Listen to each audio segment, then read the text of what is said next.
I never thought I'd be the kind of woman who would betray her husband, much less with his own father. But here I am, drowning in guilt, desire, and a secret so heavy it's crushing my soul. My name is Eleanor. I'm 32 years old, and I'm about to tell you the most shameful and confusing story of my life. What I found in my 74-year-old father-in-law changed everything I thought I knew about myself, about love, and about loyalty. It all started 3 years ago when I married Daniel. We met at a corporate event in Chicago, one of those fancy dinners where everyone pretends to be more important than they actually are. Daniel was charming, successful, worked in finance, and seemed like everything I'd ever wanted in a partner. He was attentive during our courtship, always sending flowers, planning romantic weekends in Michigan, and making me feel like the center of his universe. 6 months later, he proposed on a beach in California, and I said yes without hesitation. I thought I was living a fairy tale. I thought I had found my forever. The wedding was beautiful, held at a vineyard in Napa Valley, with 200 guests and a reception that lasted until dawn. Daniel's father, Richard, gave a touching speech that night, talking about love, commitment, and the importance of family. I remember looking at him and thinking how lucky Daniel was to have such a strong, present father figure. Richard was a widower. His wife had passed away 5 years earlier from cancer, and he lived alone in a farmhouse about 2 hours outside of Portland, Oregon. He was tall, broad-shouldered, with silver hair and piercing blue eyes that seemed to see right through you. At 74, he had the energy and vitality of a man 20 years younger. The first year of marriage was good, or at least I convinced myself it was. Daniel worked long hours, often coming home after 9 at night, exhausted and distant. Our conversations became superficial, limited to bills, weekend plans, and mundane household issues. Intimacy started to fade, slowly at first, then dramatically. He would come to bed and immediately fall asleep, or claim he was too tired, too stressed, too overwhelmed with work. I tried everything: lingerie, romantic dinners, surprise getaways, but nothing seemed to rekindle the spark we once had. I felt invisible, rejected, and increasingly alone in a marriage that was supposed to be my safe haven. If you're enjoying this story so far, please help this channel grow by clicking that subscribe button. We're working hard to reach 5,000 subscribers, and your support means everything to us. By the second year, I was desperate. I questioned everything about myself. Was I not attractive enough? Was I doing something wrong? I even suggested couples therapy, but Daniel dismissed it, saying we just needed to get through this busy season at work and everything would get better. But it never did. The distance between us grew wider, and I felt myself withering, losing pieces of who I was with each passing day. Then came last November. Daniel's company sent him to New York for a 3-week project, and he asked if I could check on his father while he was gone. Richard had recently had a minor surgery on his knee and needed some help around the farmhouse. I agreed immediately, thinking it would give me something to do, a purpose beyond sitting alone in our empty apartment in Seattle, wondering where my marriage had gone wrong. The drive to Richard's farmhouse was beautiful, winding through forests painted in autumn colors, the kind of scenery that makes you forget your problems for a moment. When I arrived, Richard greeted me at the door with a warm smile and a tight hug. He looked good, healthy, despite the recent surgery. His home was rustic and cozy, filled with photos of his late wife, Daniel, as a child, and memories of a life well lived. That first evening, we sat on his porch, drinking coffee, as the sun set over the mountains. We talked about everything: life, dreams, disappointments, fears. Richard was an incredible listener, and for the first time in months, I felt truly seen and heard. I found myself opening up about my struggles with Daniel, the loneliness, the rejection, the feeling of not being enough. Richard listened without judgment, his eyes full of compassion and understanding. Make sure you hit that red subscribe button right now and be part of this community. We're almost at 5,000 subscribers, and you can help us reach that goal. Over the next few days, I helped Richard with simple tasks around the farmhouse, cooking meals, organizing his medication, doing laundry. But what started as caretaking quickly became something else. We would talk for hours, laugh together, share stories from our pasts. Richard told me about his marriage, how he and his wife had weathered storms, but always found their way back to each other through communication and mutual respect. He spoke about passion, not just physical, but emotional, the kind of connection where you truly see your partner and they see you. One night, about a week into my stay, we were sitting by the fireplace after dinner. The house was warm, the fire crackling softly, and we'd shared a bottle of wine. The conversation turned deeper, more vulnerable. Richard looked at me with those piercing blue eyes and said something that changed everything. He said, "Elena, you deserve to be cherished. You deserve someone who sees the incredible woman you are and makes you feel it every single day. Don't settle for less than that. Not ever." His words broke something open inside me. I started crying, not delicate tears, but raw, ugly sobs of accumulated pain and frustration. Richard moved closer and wrapped his arms around me, holding me as I fell apart. His embrace was strong, protective, and in that moment I felt something I hadn't felt in years with Daniel. I felt desired. I felt valuable. I felt alive. When I finally pulled back and looked up at him, our faces were inches apart. The air between us crackled with an energy I couldn't name and couldn't deny. I should have pulled away. I should have stood up and gone to the guest room. But I didn't. Instead, I leaned in, and he didn't stop me. Our lips met in a kiss that was both gentle and desperate, a collision of loneliness, need, and something that felt terrifyingly like connection. That night marked the beginning of something I can't fully explain or justify. Richard and I crossed a line that should never be crossed, but in those moments nothing else mattered except the way he made me feel, wanted, beautiful, important. For the first time in years, I felt like a woman again, not just a shadow moving through the motions of a dead marriage. Your subscription is so important to help us reach 5,000 subscribers together. Click subscribe now and join this journey with us. The next morning, I woke up consumed by guilt. What had I done? This was my husband's father, a man who had welcomed me into his family with open arms. But when I saw Richard in the kitchen making breakfast, when he smiled at me with such warmth and affection, the guilt faded into the background. We didn't talk about what happened at first. We just existed in this strange, suspended reality where the outside world didn't exist. Over the following days, it happened again and again. Each time I told myself it would be the last time.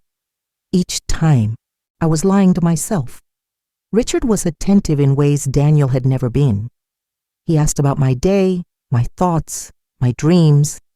He touched me with reverence, as if I were something precious and rare. At 74 years old, he had more passion, more strength, more presence than my 35-year-old husband had ever shown me.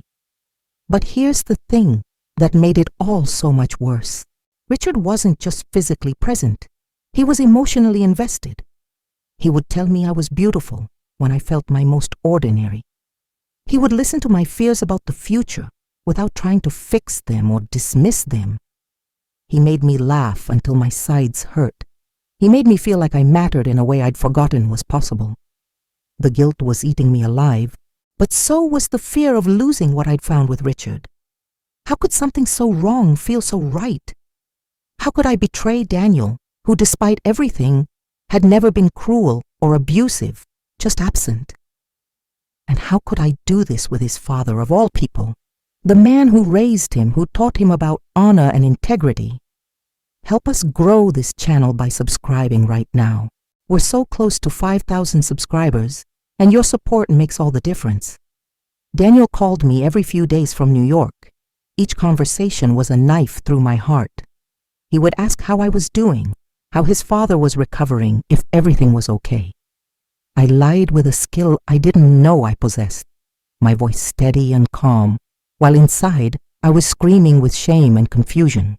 Richard would be in the room sometimes during these calls, and we would look at each other with this heavy, complicated understanding of what we were doing and what it meant. One afternoon, as Richard and I sat on his porch watching storm clouds roll in over the mountains, he finally brought up the elephant in the room. He said, "Elena, we need to talk about this, about us, about what happens when Daniel comes back." My heart sank. I had been avoiding this conversation, living in denial, pretending we could exist in this bubble forever. But reality was coming, rushing toward us like those storm clouds, dark and inevitable. Richard continued, his voice heavy with emotion. "I care about you deeply, more than I should, more than is right. But I'm also aware of what this would do to my son if he ever found out. It would destroy him. It would destroy our family." Tears streamed down my face as I listened. "I know," I whispered. "I know all of that, but Richard, I can't go back to feeling invisible. I can't go back to being lonely in my own marriage. You've awakened something in me that I thought was dead." He reached over and took my hand, his grip firm and warm. "Then maybe you need to have an honest conversation with Daniel. Maybe you need to tell him what you need, what's missing. Maybe this," he gestured between us, "is a symptom of a bigger problem that needs to be addressed, regardless of what's happened between us." His words made sense, but they also terrified me. How could I tell Daniel that I'd been unfaithful?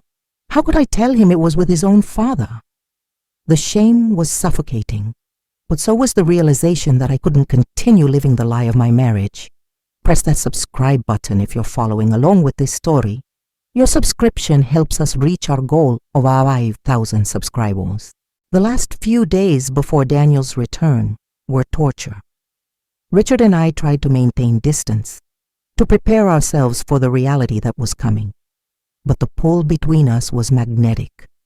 On my final night at the farmhouse, we sat together in silence, both of us knowing that everything was about to change, and neither of us knowing how to stop it. "What are you going to do?" Richard asked me as I packed my bags. "I don't know," I admitted. "I honestly don't know. Part of me wants to confess everything, to blow up my entire life and deal with the consequences. Another part of me wants to bury this secret so deep that it never sees the light of day. And a small, selfish part of me wants to run away from both of you and start over somewhere where nobody knows who I am or what I've done." Richard stood up and walked over to me, cupping my face in his hands. "Whatever you decide, Elena, know that what happened here wasn't just physical for me. I developed real feelings for you. Feelings I shouldn't have but can't deny, and that makes this so much harder." I left the farmhouse the next morning, my heart shattered into a million pieces, my mind racing with impossible scenarios and devastating truths. When Daniel came home from New York, he seemed lighter, happier even. He brought me gifts, a necklace from Tiffany's, a book I'd mentioned wanting months ago that he'd actually remembered. For a moment, I allowed myself to hope that maybe things would be different now, that maybe his time away had given him perspective. But within days, we fell back into the same patterns. He worked late, came home exhausted, barely engaged in conversation. The physical distance returned, and with it, the crushing loneliness I'd temporarily escaped at Richard's farmhouse. Only now it was worse, because I knew what I was missing. I knew what it felt like to be truly seen and desired. Click on subscribe to help this channel reach 5,000 subscribers. Your support is what keeps us going. Thanksgiving came, and Daniel's entire family gathered at his sister's house in Sacramento. I hadn't seen Richard since I left his farmhouse 3 weeks earlier. When I walked in and our eyes met across the room, The air felt electric. We greeted each other politely, appropriately, but underneath the surface, everything was chaos. Throughout dinner, I caught Richard watching me when he thought no one was looking. Once, under the table, our feet accidentally touched, and the contact sent a jolt through my entire body. This was madness. We were surrounded by family, by Daniel, and yet the connection between us was undeniable and dangerous. After dinner, I escaped to the backyard for air. Richard found me there 5 minutes later. "We can't keep doing this," I said before he could speak. "This guilt is killing me, Richard. Every time I look at Daniel, I see the betrayal. Every time I lie next to him at night, I think about being with you." "Do you regret it?" Richard asked quietly. I looked at him, this man who had given me back pieces of myself I thought were lost forever, and answered honestly, "No, and that's what terrifies me most. I don't regret it, and I should." "What kind of person does that make me?" Richard stepped closer. "It makes you human. It makes you someone who was starving for connection and finally found it, even if it was in the wrong place with the wrong person. Don't forget to subscribe to our channel. We're building a community here, and we'd love for you to be part of our journey to 5,000 subscribers." Christmas came and went in a blur of forced smiles and shallow celebrations. Daniel gave me expensive gifts that showed he'd spent money but not thought. I gave him a watch I'd carefully selected, engraved with a message about time and love that felt hollow as I watched him open it. In January, Daniel announced he'd been promoted. It was a huge opportunity, but it would require even longer hours and frequent travel. As he celebrated his success, I felt my world crumbling. This marriage was already dying from neglect. This promotion would be the final nail in the coffin. That night, lying in bed next to my sleeping husband, I made a decision. I texted Richard, "I need to see you. I need to talk about everything. I can't keep living like this." His response came within minutes. "Come to the farmhouse this weekend. Daniel mentioned he's traveling to Boston for meetings. We need to figure this out together." The drive to Richard's farmhouse that Saturday felt different. There was determination in my chest alongside the guilt and confusion. I needed answers. I needed to understand what we were doing and where this could possibly go. When Richard opened the door, the relief on his face mirrored my own. But this time, we didn't fall into each other's arms. Instead, we sat at his kitchen table and had the hardest conversation of my life. "I love you," Richard said, and the words hung in the air like a confession and a curse. I didn't mean for it to happen.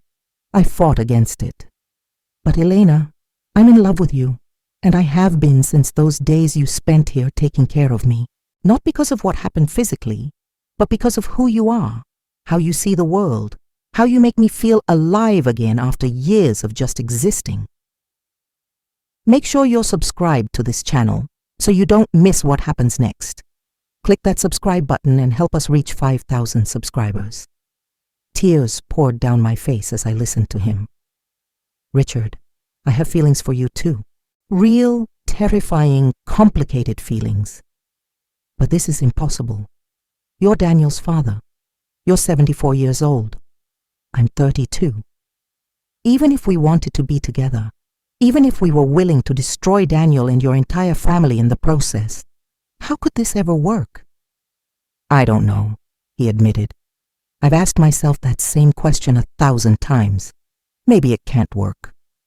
Maybe we're just two broken people who found comfort in each other at the wrong time. But I also know that what I feel for you is more real than anything I've felt in years.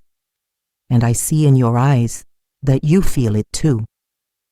We talked for hours, going in circles, weighing impossible options, confronting devastating truths. Should I leave Daniel first? Give him a chance to move on before revealing the full truth? Should I confess everything and let the chips fall where they may? Should Richard and I end this completely and pretend it never happened? Every option led to pain, betrayal, and loss. As the sun set outside Richard's windows, painting the sky in shades of orange and pink, we sat in heavy silence. Finally, Richard spoke. "Elena, I need you to make a choice. Not today, not right now, but soon. Because this limbo we're living in is destroying all of us. Daniel deserves to know if you want to stay in your marriage and fight for it, or if you're done. And if you're done, he deserves to know why, even if the truth destroys him. And me, I deserve to know if what we have is real enough for you to risk everything, or if I'm just a pleasant escape from an unhappy marriage." His words cut deep because they were true. I was being selfish, keeping one foot in my marriage and one foot in whatever this was with Richard, not willing to commit fully to either path because both terrified me. Subscribe now and be part of this community that's growing every day. We're so close to 5,000 subscribers, and we need your help to get there. I drove home that night with Richard's ultimatum echoing in my mind. Make a choice. But how could I choose between the safety of my marriage, flawed as it was, and the passion I'd found with a man who should have been off limits? How could I choose between keeping my secret and preserving some semblance of family peace, or confessing everything and watching the world burn around me? 2 weeks later, something happened that forced my hand in the worst possible way. Daniel came home early from work one afternoon and announced he had a surprise for me. My heart sank, somehow knowing that whatever this surprise was, it would complicate everything even further. "My dad called," Daniel said, smiling wider than I'd seen in months. "He's been feeling lonely out there at the farmhouse, especially with the anniversary of Mom's death coming up. So I invited him to come stay with us for a few weeks. Isn't that great? You two got along so well when you helped him after his surgery. I thought it would be good for all of us to spend more time together as a family." I felt the color drain from my face. Richard here in our apartment, sleeping down the hall, pretending everything was normal while the secret between us threatened to explode at any moment. This was a nightmare. Richard arrived 3 days later. When Daniel opened the door to greet his father, I stood frozen in the hallway, watching them embrace, watching Daniel's genuine happiness at having his dad there, and feeling the full weight of my betrayal crash down on me. That first dinner with the 3 of us sitting around our small dining table was excruciating. Daniel talked about work, asked his father about the farmhouse, made plans for us all to visit wine country together the following weekend. Richard and I barely spoke, both of us terrified of saying or doing something that would give us away. If you're still with me on this journey, please subscribe to the channel. Your subscription brings us closer to our goal of 5,000 subscribers, and it means more than you know. Late that night, after Daniel had gone to bed, I found Richard sitting alone in our living room, staring out the window at the Seattle skyline. I sat down across from him, and we looked at each other with such pain and longing that I thought my heart would burst. "We can't do this," I whispered. "Not here. Not with him right down the hall." "I know," Richard replied. "But Elena, being this close to you and not being able to touch you, talk to you, be with you, it's torture. And watching my son treat you with such casual indifference, not seeing what an incredible woman you are, it makes me angry in ways I can't express." Over the next 2 weeks, the tension in our apartment was suffocating. Daniel remained oblivious, happy to have his father there, while Richard and I danced around each other like magnets fighting their own attraction. There were moments, fleeting seconds when Daniel left the room, when our eyes would meet and entire conversations would pass between us in silence. Then came the night that everything fell apart.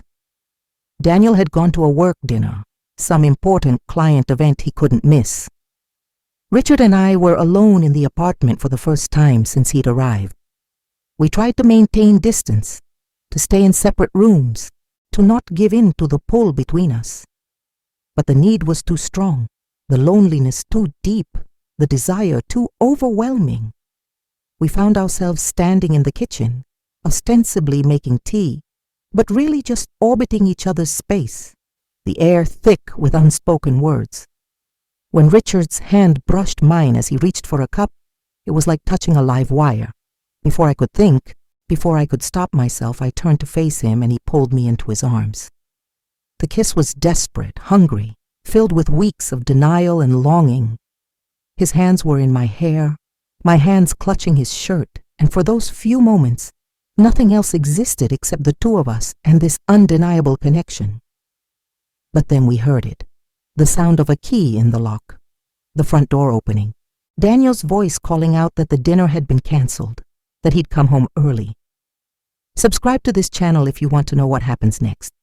We're building something special here, and your subscription helps us reach 5,000 subscribers. Richard and I sprang apart, but not fast enough. Daniel walked into the kitchen and stopped dead, his eyes taking in the scene before him. His father and his wife, standing too close, breathing too hard, guilt written all over both our faces. The silence that followed was deafening. Daniel looked from me to Richard and back again, and I watched the realization dawn in his eyes. I watched the moment his world shattered, and I knew I had done that to him. "What's going on?" Daniel asked, his voice barely above a whisper. Neither Richard nor I could speak. What could we possibly say? How could we explain the unexplainable, justify the unjustifiable? Daniel's face went from confusion to understanding to devastation in the span of seconds. "Tell me I'm wrong," he said, his voice breaking. "Tell me I'm imagining things. Tell me my wife and my father haven't been." He couldn't finish the sentence. "Daniel," I started, but the words died in my throat. There was nothing I could say that would make this better.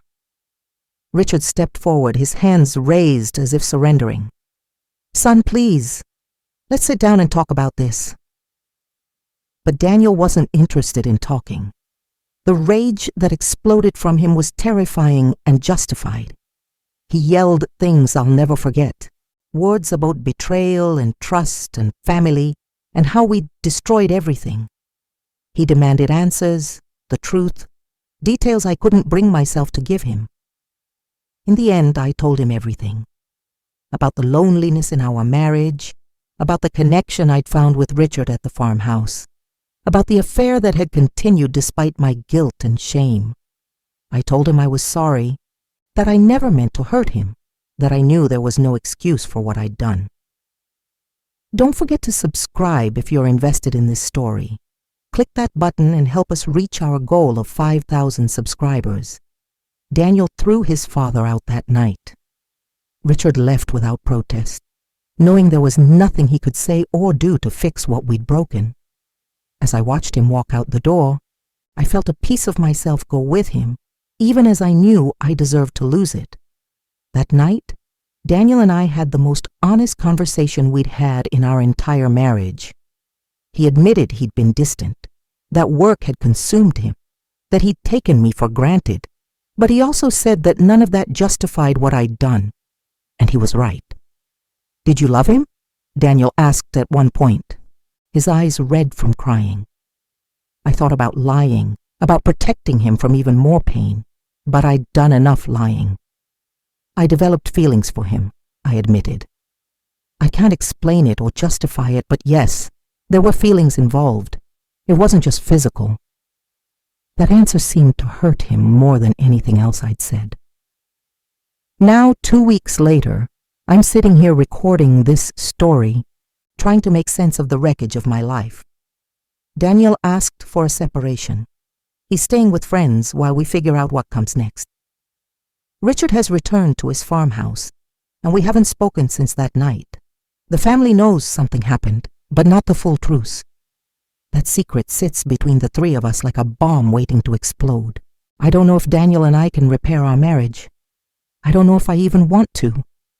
I don't know if what I felt with Richard was real love or just the result of loneliness and timing.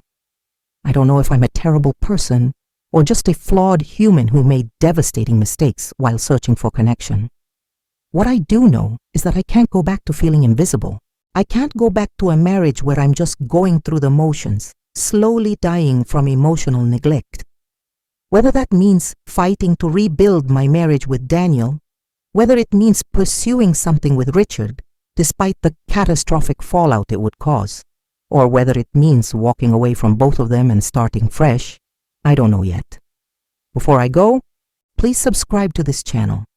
We're working so hard to reach 5,000 subscribers, and your support means everything as we build this community together. Richard sent me a text yesterday. It said, "I don't regret what happened between us, even though I regret the pain it's caused." You deserve to be happy, Elena. You deserve to be seen. Whether that's with me, with Daniel, or with someone else entirely, don't settle for less than you deserve. Daniel sent me a text this morning. It said, "I'm going to therapy to work on my issues. I realize I failed you as a husband in many ways. I don't know if we can come back from this, but if you're willing to try, I'm willing to work on being the husband you needed me to be from the beginning." And here I am, stuck between two men, two versions of my future, two impossible choices. Do I stay with my husband and try to rebuild something that was barely there to begin with? Do I risk everything for a 74-year-old man who makes me feel alive, but who represents the ultimate betrayal? Or do I walk away from both of them and learn to be alone, to find myself outside the context of any relationship? I'm asking you because I genuinely don't know the answer. What would you do in my place? If you were drowning in loneliness in your marriage, if you found connection in the most forbidden place possible, if you had to choose between safety and passion, duty and desire, what would you choose? Leave your thoughts in the comments. Tell me what you think. Tell me if I'm a terrible person or just a human being who made mistakes. Tell me if there's any path forward from here that doesn't end in complete destruction. And please, click subscribe one last time. Help us reach 5,000 subscribers. Be part of this community where we share our stories, our struggles, and try to make sense of this complicated, messy, beautiful, painful thing called life. What would you do in my place? I'm waiting to hear from you because honestly, I have no idea what comes next. All I know is that I found something in my father-in-law that I never found in my husband. At 74 years old, with the strength of a bull and a heart I never expected to touch mine, he changed everything. And now I have to live with the consequences of that change, whatever they may be. Thank you for listening to my story. Please subscribe, share your thoughts, and remember, we're all just trying to figure this out together.